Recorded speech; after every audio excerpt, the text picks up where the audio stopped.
Hey everybody, it's Amanda, and today we are in Esther chapter 9.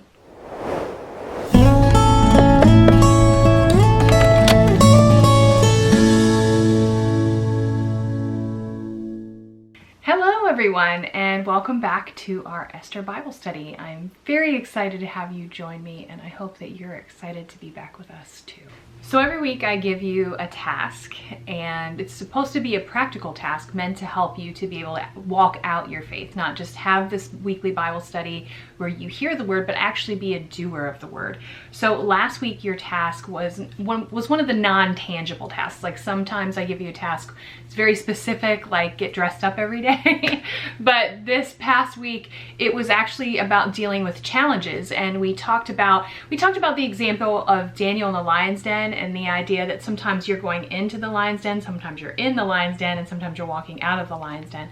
But regardless, whatever circumstances you have, assuming that everyone has some kind of difficulty in their life, the idea of making sure that you have a righteous heart, you're walking in it, you know, knowing that you are right with the Lord, and also keeping your eyes on the Lord. Because even if you are righteous, if you actually look at the lions, you're probably going to faint. But if you focus on the Lord, then you'll be able to stand, and He is going to ultimately, you know, turn the situation around and just watch God work. That was actually part of the activity. So I always like to share my own experience, and believe it or not, I actually had one day this past week that was very, very hard. Like just a really hard day, filled with great difficulty, struggle, challenges, and I had to really focus on the Lord, honestly, because my initial instinct is almost always to try to handle it myself. You know, I want to, when somebody's sick, I want to head to Google and try to find all the answers myself. And, you know, I always want to try to handle it.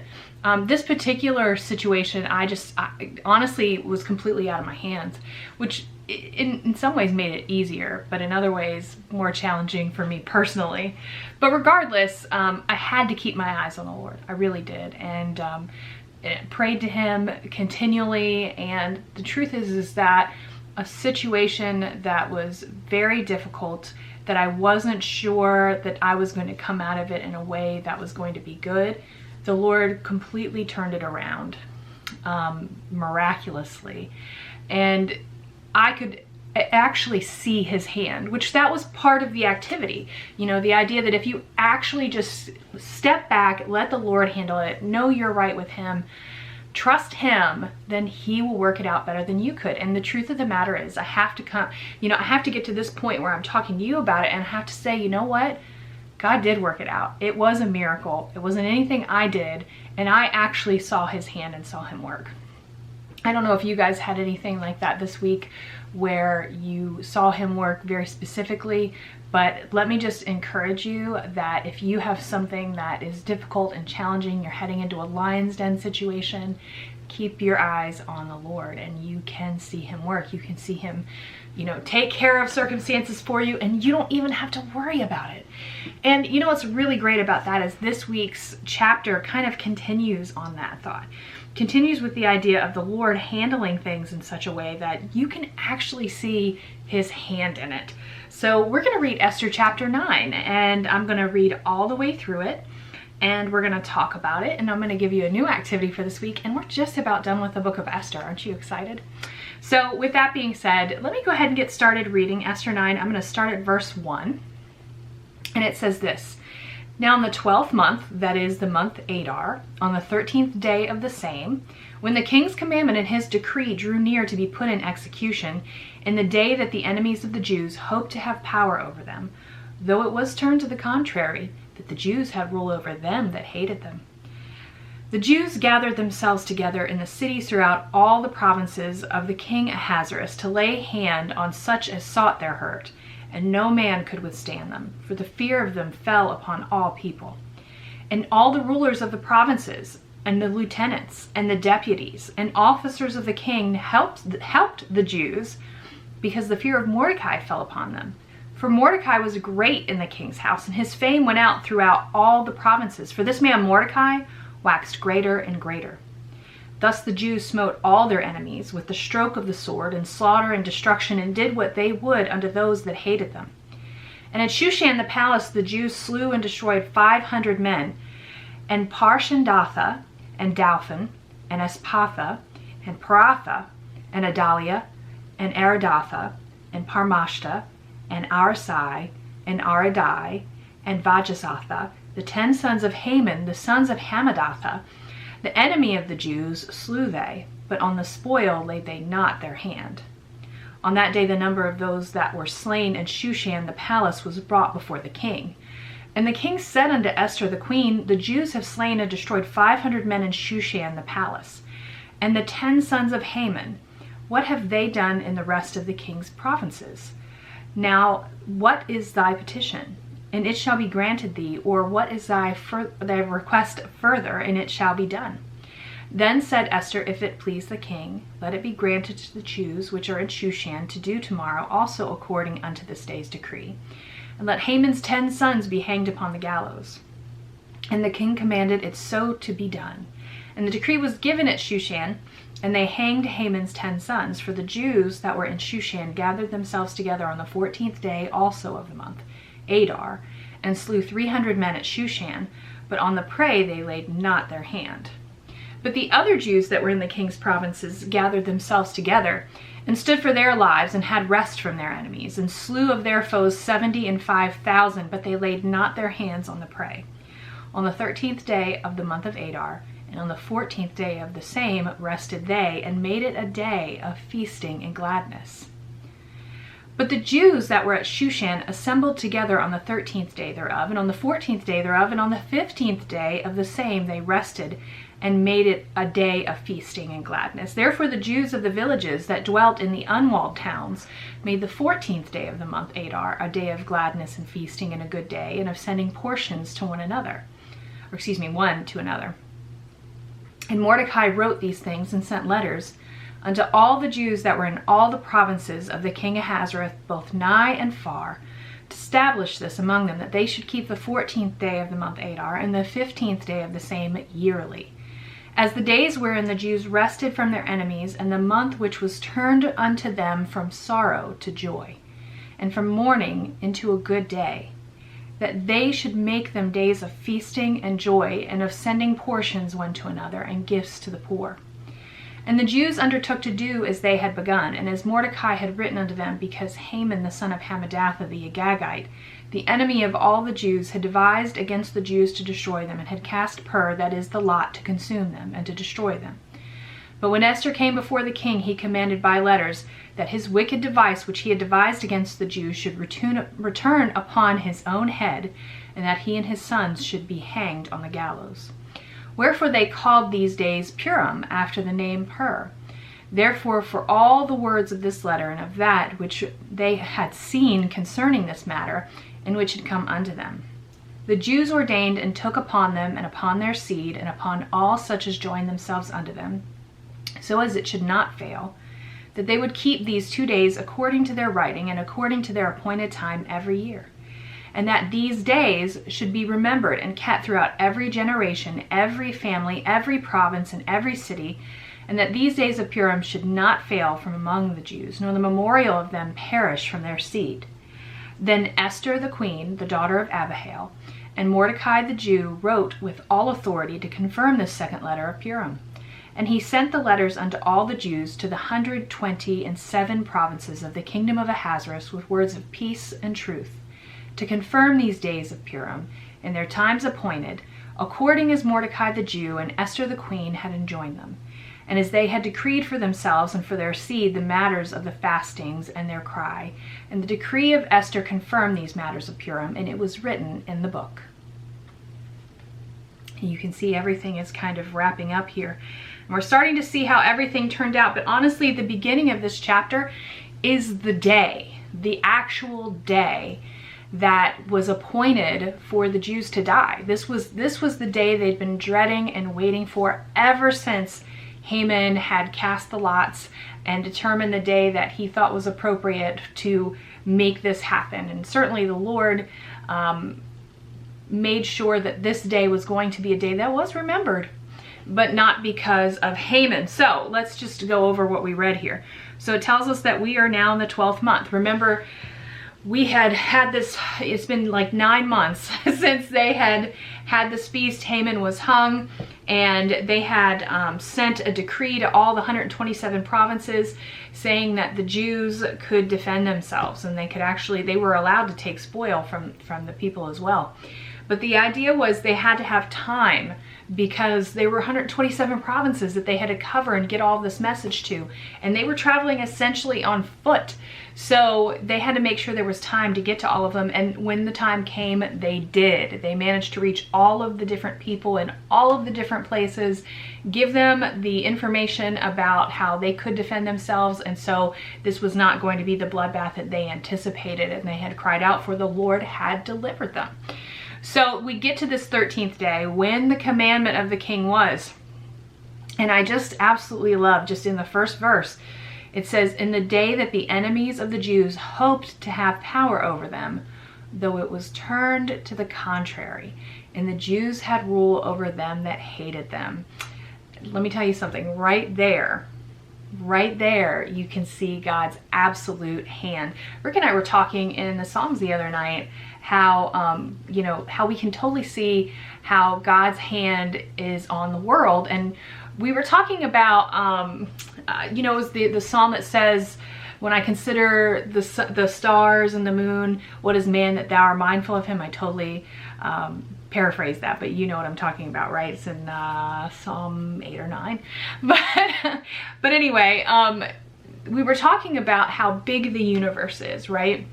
And if you take the whole universe and there's a little tiny dot on it somewhere, that's Earth. And then on Earth, there's a little tiny dot, that's you, right? And how it's just amazing that the Lord is mindful of each and every individual person. But when I think about God's people, Israel in particular, again, you have the entire universe, and then you have the little tiny speck of Earth, and then on the little tiny speck of Earth, you have God's people, which frankly only take up a little small portion of the Earth. And yet it doesn't matter how much space they take up, how many people there are. What matters is God knows his people, and he knows when there is a problem that people are coming against them, and he takes care of it. And it's just amazing that you can actually see God's hand, again, going back to what we talked about last week, because it doesn't make sense otherwise.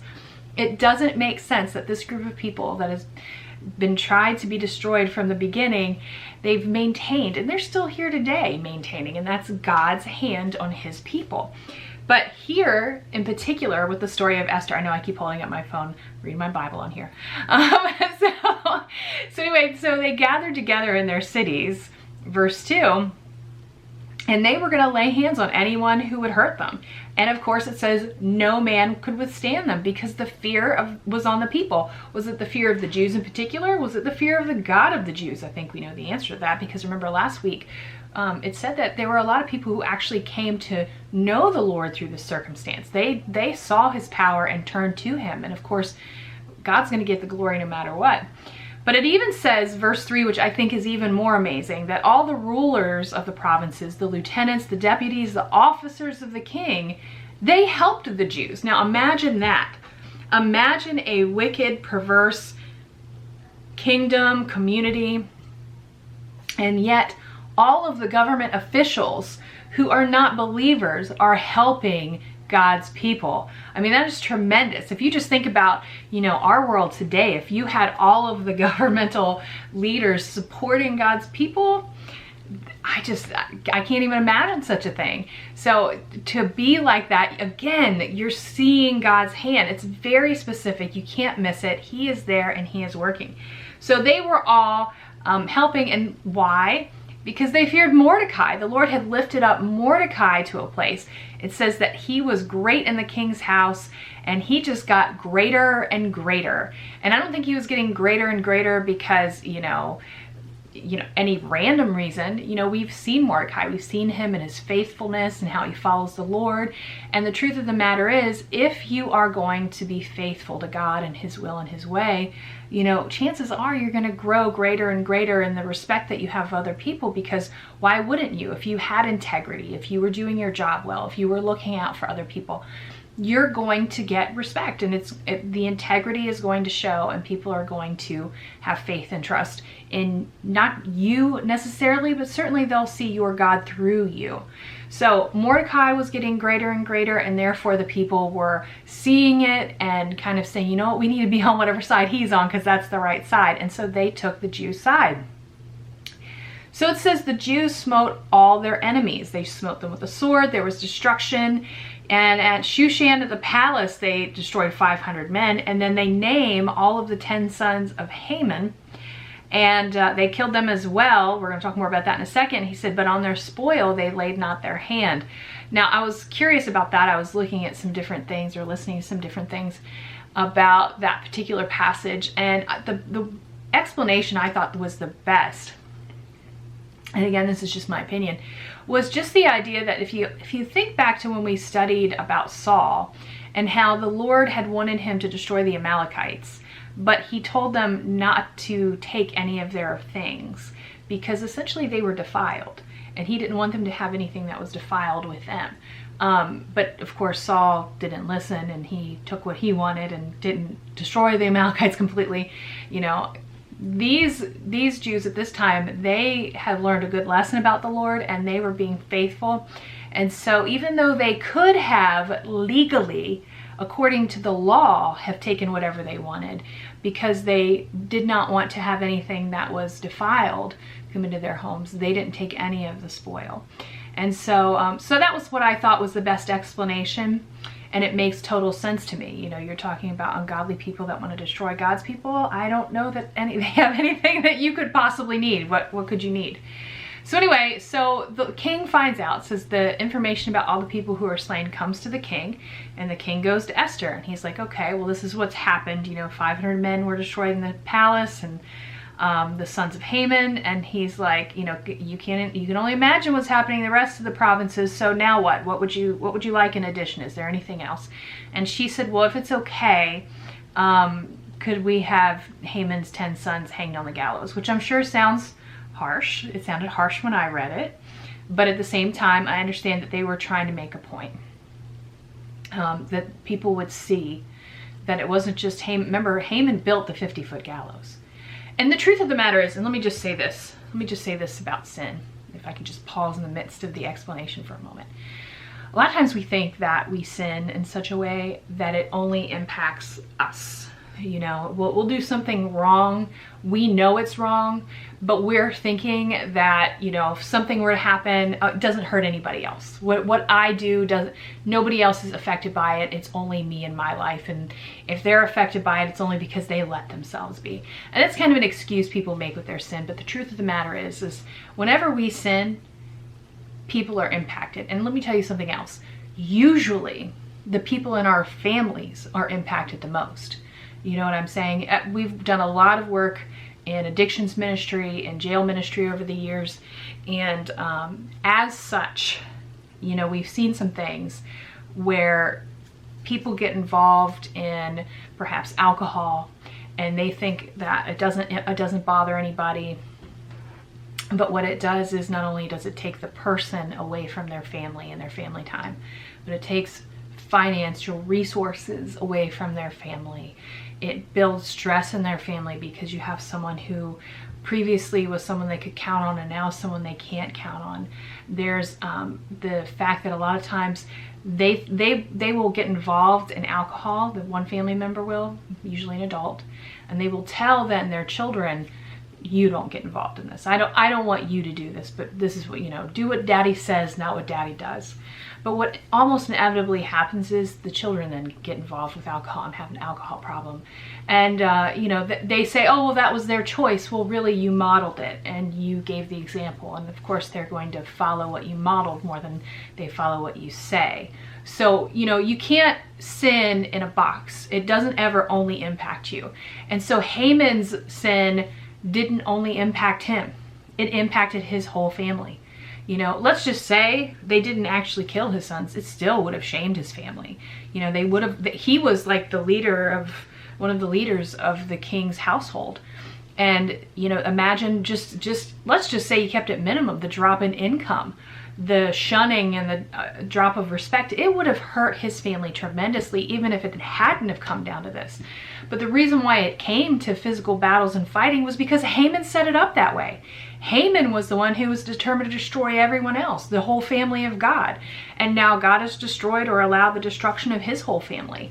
So, you know, it's sad to read about it, but I feel like it's just a warning.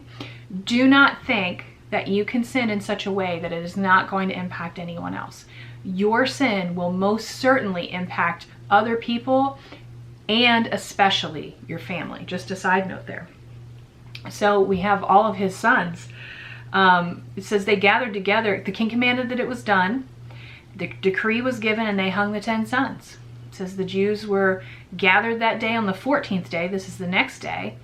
And they slew 300 men at Shushan, but again, they didn't lay their hand on any prey. It says the other Jews in the other provinces, though, they had gathered together, stood for their lives, and they had slew 75,000, but they didn't lay their hands on the prey, and that was the 13th day. So on the 14th day, when in Shushan they were hanging the sons, in the rest of the provinces, they rested, and they made it a day of feasting and gladness. But the ones were at Shushan, of course, on the 13th day, they fought. The 14th day, they had the hanging. So on the 15th day, they rested. So the reason why they lay it out and kind of explain it to you is because what happens is, and we're going to read about here in a second, they're explaining to you why they celebrate for 2 different days. Because the rest of the provinces celebrated on the 14th, but Shushan and the palace, they celebrated on the 15th. So they put the 2 days together and made it a 2-day feast. So anyway, let's see. So they made it a day of feasting and gladness, a good day, and a sending of portions one to another. That's how they particularly celebrated. And so, you know, when you think about a holy day, any day that's set aside to be focused on the Lord, this is such a great example of how it's supposed to be spent. It's supposed to have a time of gladness. You're supposed to be happy, you know, focused on the Lord. If you're not going to spend time on, like I've seen people, we have a lot of holidays that we celebrate here in the US, and sometimes there are even holidays that that our country has set aside to focus on the Lord. For instance, in the US, we've set aside as a country December 25th to celebrate the birth of Christ. It is not the day that Christ was born, but it is the day that our country has set aside to focus on the birth of Christ. And so you would think if the whole country dedicated a day to be focused on the birth of the Messiah that was foretold in the Old Testament, that it would be a day of gladness. And yet so often it is not. It is a day of stress and struggle and strife. And it's because it's kind of turned into something where the focus isn't on the Lord as it was intended. Do you know what I'm saying? By the way, similarly, now this particular celebration, this holy day, is in fact in the Bible, but it was not instituted by God himself. It was instituted by Mordecai, and the country, you know, as part of the kingdom, that it was I don't want to say man-made because it is in the Bible, so I'm going to say the Holy Spirit certainly had a hand in it. But at the same time, it wasn't specifically instituted by God. You see what I'm saying there? So just interesting when you think about days set aside to worship the Lord. It's just an interesting difference with Purim.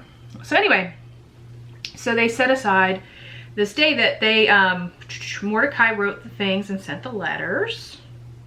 Oh, we were talking about how they were celebrating. I'm sorry, before I get any further. So they had gladness, and then they had feasting. And I think we all know that just about every holiday, there's some kind of feast involved. I think that is something we actually get right? We actually eat. And of sending portions one to another. So they were sending food to each other, which again, I think on holidays is something that we do.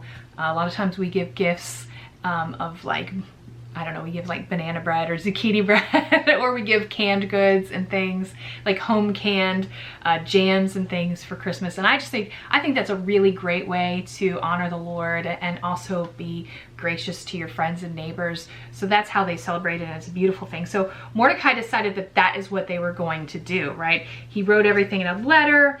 all the provinces of King Ahasuerus, whether they were near or far, that they were going to keep those days, the 14th and the 15th, every year.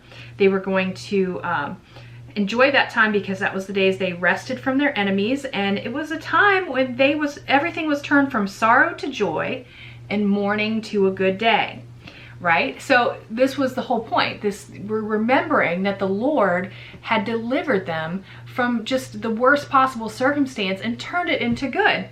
And this was the day how they were going to celebrate: feasting, joy, sending portions to one another, and they added gifts to the poor. So that is something that I do think that we kind of neglect as well. We don't spend a lot of like, we are charitable, I think, as a whole people, but we don't on specific days make a specific effort. You know, I do think that one particular holiday we in the US do focus on giving is Thanksgiving. Not just because we are actually giving thanks to the Lord, but I do think that is a particular time of year where people do give food. I think food banks, my son worked for a long time for a nonprofit organization in our community, and usually around Thanksgiving and Christmas time, they actually get a whole lot of food donated, which is very, very helpful. But the rest of the year is kind of, you know, lax, especially in the summertime. And as we're heading into the summer months, you know, just a heads up, you might be thinking about how maybe you could honor the Lord by giving to those in need in your community. Just a side note. So then it goes on and explains here towards the rest of the chapter again how this became Purim. This, you know, the Jews had decided that they were going to do what Mordecai had written to them, because Haman had been an enemy. He'd tried to devise a way to destroy them. He'd cast the pur, or the lot. And so Esther, of course, had come before the queen. It's just the whole idea kind of rehashing of what had happened, that everything had, Esther had gone and Haman had been hanged on his own gallows. And so now it was going to be called Purim, and it was going to be called that after the lot that Haman had thrown. And so he kind of explained it to everyone. And of course the Jews ordained and took it upon themselves. And it said this was going to be a celebration for their seed and anyone who joins themselves unto them. So if you became one of their people, it was going to go on forever. It wasn't going to fail. At that same time of year, it was going to be remembered generation to generation, every family, every province, every city. And it says that the memorial of them, it shouldn't fail from among the Jews, nor the memorial of them perish from their seed. And of course they had to send a letter, and it was confirmed, and all of the Jews got it.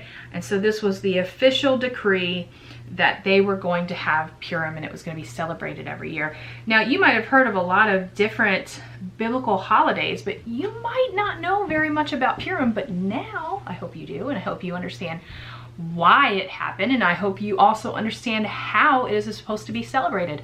2 whole days. And usually, just so you're aware of when this is supposed to happen, this comes in right around March every year. In fact, my birthday, I was born around the Feast of Purim.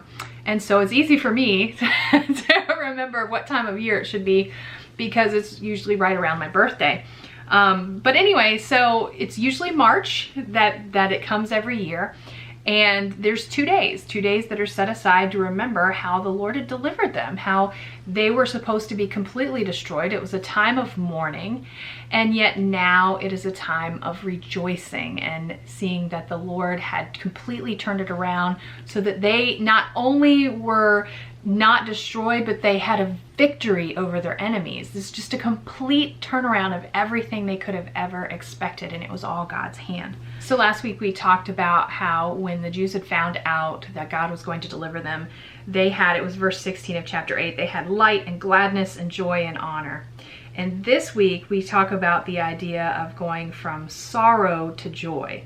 And I gotta be honest with you, there's got to have been some time in your life where the Lord has just taken you from something that you thought was absolutely going to fall apart, and instead given you victory or given you joy. And if it hasn't been recent, I'm sure you can look back on your life and see some times where that might have happened. But what I want to encourage you to do in this moment is to, from here on out, remember those times. Now, I'm not talking about just remember it in your head. First of all, I think that you need to actually thank the Lord. Let me just say that. There's so many times where the Lord does a great work in our life. We've prayed about something, we've asked him, he does it. We see that he does it. We're glad that he does it, but we don't go back and thank him. It reminds me of that story in the New Testament where the Lord healed 10 lepers and only one of them came back and thanked him. And he's like, be whole. He made him completely whole and healthy because he remembered to thank him. And so I think that there's something that God's people really needs to remember, is that God is doing a great work in our lives, and there's so many times, many times that he's doing a work and we don't even appreciate it. We don't see it. I'm a mom, and I can't tell you how often I have done things for my husband or my children, and I just do and do and do, and nobody says a single word to me. And after a little while, it kind of hurts my feelings. I kind of feel like, does nobody see what I'm doing? Does no one appreciate the hard work that I put into this? Does nobody care about me? And you gotta imagine that the Lord kind of feels the same way. Like, I love these people and I'm doing as much as I can for them. Do they even notice? And not that he questions it, because he knows our minds, but you know what I'm saying. Just wishing that our hearts were turned towards him. You can see all throughout the New Testament how he often says, oh, I wish that they would turn their hearts towards me. And what a sad thing that he does so much and we don't appreciate it. So first of all, I definitely think that in the moments that the Lord does good things for us, we absolutely need to make sure we are thanking him. But in terms of remembering it, I think that there's probably some moments in your life, and like I said, it might not be in this moment exactly, but there are moments where you see it, where you see him working, you see his hand, and you should remember it. Write it on a calendar. Find a way to remember it every year. You know what I mean? We need those remembrances in our life. Now, certainly we have God's holy days. Like, we just had Passover. We just finished Passover. And of course, it's a great time to remember Christ and who he is and what he did. I mean, what a tremendous time of year to think about him going to the cross and being resurrected and all of the great joys that come with that. And even the fact that he's coming again. So many good things to have on our minds. But at the same time, I think we have to make it personal. There are things that God does for us personally, and we need to have some personal milestones.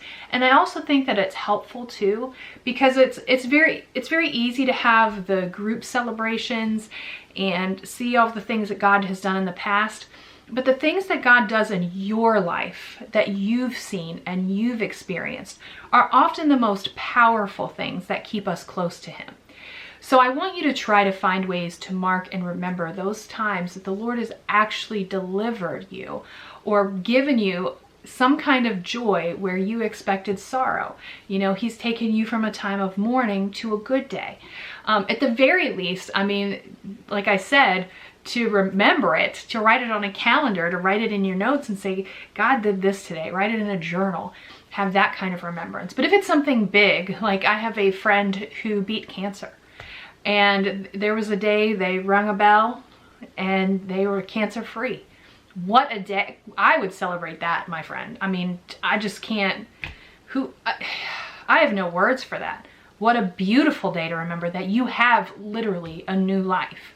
So, there are all kinds of circumstances. Think about what's personal in your life. But the idea is that, we really have to start celebrating the Lord. One of the sad things of life is I feel like we've kind of lost that joy that comes with celebration. And, so many people are struggling in sadness and depression is because we just don't have joy. Well, you've got to find the joy. You've got to see the joy. You've got to experience the joy. You've got to purpose to have the joy. And that's what these celebrations are about. That's what these remembrances are about.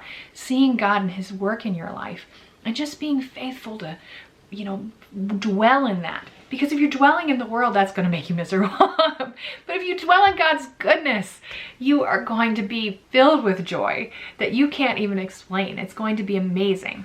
Also making sure that you celebrate with your friends and family. We have personal celebrations every year. You have birthday celebrations and weddings, anniversary celebrations. I'm sure there's things that you and your family do and you do together. And it's a time to remember birthday celebrations. You're remembering how God gave you this person person that you're celebrating their life and how many years he's given you them, and what a time to remember the Lord. Your wedding anniversary, when the Lord gave you your spouse. You know, we are not honoring the Lord in all of these celebrations necessarily. We're just excited about the benefits, but let's turn them all around and make sure that we remember the Lord in them, and that will help us actually have a good time, and it'll be a time of gladness and joy and feasting.